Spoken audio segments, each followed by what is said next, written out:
ಕೈಲಾಸನಾಥರ್ ದೇವಾಲಯವು ಕಾಂಚೀಪುರಂನಲ್ಲಿರುವ ಅತ್ಯಂತ ಪ್ರಾಚೀನ ಜೀವಂತ ಸ್ಮಾರಕಗಳಲ್ಲಿ ಒಂದಾಗಿದೆ. ಇದು ದ್ರಾವಿಡ ಶೈಲಿಯ ವಾಸ್ತುಶಿಲ್ಪವನ್ನ ಹೊಂದಿದ್ದು ಕ್ರಿಸ್ತಶಕ ಸುಮಾರು 700ರ ಹೊತ್ತಿಗೆ ರಾಜ ನರಸಿಂಹನವರಿಂದ ನಿರ್ಮಿಸಲ್ಪಟ್ಟಿತ್ತು. ನಂತರ ಮಹೇಂದ್ರ ವರ್ಮನ್ ಈ ದೇವಾಲಯಕ್ಕೆ ಹೆಚ್ಚುವರಿ ನಿರ್ಮಾಣ ಕಾರ್ಯಗಳನ್ನು ಮಾಡಿದ್ದಾರೆ. ಈ ದೇವಾಲಯದಲ್ಲಿರುವ ಭಿತ್ತಿ ಚಿತ್ರಗಳು ಅಜಂತಾ ಗುಹೆಗಳಲ್ಲಿರುವ ಚಿತ್ರಕಲಾ ಶೈಲಿಯನ್ನ ಹೋಲುತ್ತವೆ. ಜೊತೆಗೆ ಕಾಂಚೀಪುರಂನ 8ನೇ ಶತಮಾನದ ವೈಕುಂಠ ಪೆರುಮಾಳ್ ದೇವಾಲಯದಲ್ಲಿರುವ ಐತಿಹಾಸಿಕ ಚಿತ್ರಕಲೆಯ ಶೈಲಿಯನ್ನ ಪ್ರತಿಬಿಂಬಿಸುತ್ತವೆ. ಹಳೆಯ ಕಾಲದಲ್ಲಿ ದೇವಾಲಯಗಳನ್ನ ಸಾಮಾನ್ಯವಾಗಿ ಮರಗಳಿಂದ ನಿರ್ಮಿಸಲಾಗುತ್ತಿತ್ತು ಅಥವಾ ಗುಹೆಗಳು ಹಾಗೂ ಬಂಡೆಕಲ್ಲುಗಳ ಮೇಲೆ ಕೆತ್ತಲಾಗುತ್ತಿತ್ತು. ಮಹಾಬಲಿಪುರಂನಲ್ಲಿ ಕಂಡುಬರುವ ಶಿಲಾಕೃತ ದೇವಾಲಯಗಳು ಇದಕ್ಕೆ ಉದಾಹರಣೆಯಾಗಿವೆ. ಆದರೆ ಕೈಲಾಸನಾಥರ್ ದೇವಾಲಯವು ದಕ್ಷಿಣ ಭಾರತದಲ್ಲಿ ಇಂತಹ ಶಿಲಾ ದೇವಾಲಯಗಳ ನಿರ್ಮಾಣಕ್ಕೆ ಹೊಸ ದಿಕ್ಕನ್ನು ನೀಡಿದ ಮಹತ್ವದ ಮಾದರಿಯಾಯಿತು. ಸ್ಥಳೀಯ ನಂಬಿಕೆಯ ಪ್ರಕಾರ ಯುದ್ಧ ಕಾಲದಲ್ಲಿ ರಾಜ್ಯದ ರಾಜರು ಆಶ್ರಯ ಪಡೆಯಲು ದೇವಾಲಯಗಳನ್ನ ಸುರಕ್ಷಿತ ತಾಣಗಳಾಗಿ ಬಳಸುತ್ತಿದ್ದರು.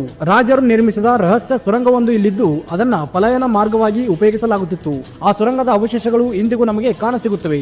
ಇನ್ನು ಇತಿಹಾಸದ ಪ್ರಕಾರ ಚೋಳ ವಂಶದ ಪ್ರಸಿದ್ಧ ದೊರೆಯಾದಂತಹ ರಾಜರಾಜ ಚೋಳನು ಈ ದೇವಾಲಯಕ್ಕೆ ಭೇಟಿ ಮಾಡಿ ಇದರ ವಾಸ್ತುಶಿಲ್ಪದಿಂದ ಪ್ರೇರಿತರಾಗಿ ತಂಜಾವೂರಿನ ಪ್ರಸಿದ್ಧ ಬೃಹದೀಶ್ವರ ದೇವಾಲಯವನ್ನ ನಿರ್ಮಿಸಿದರು ಎಂಬ ನಂಬಿಕೆ ಇದೆ.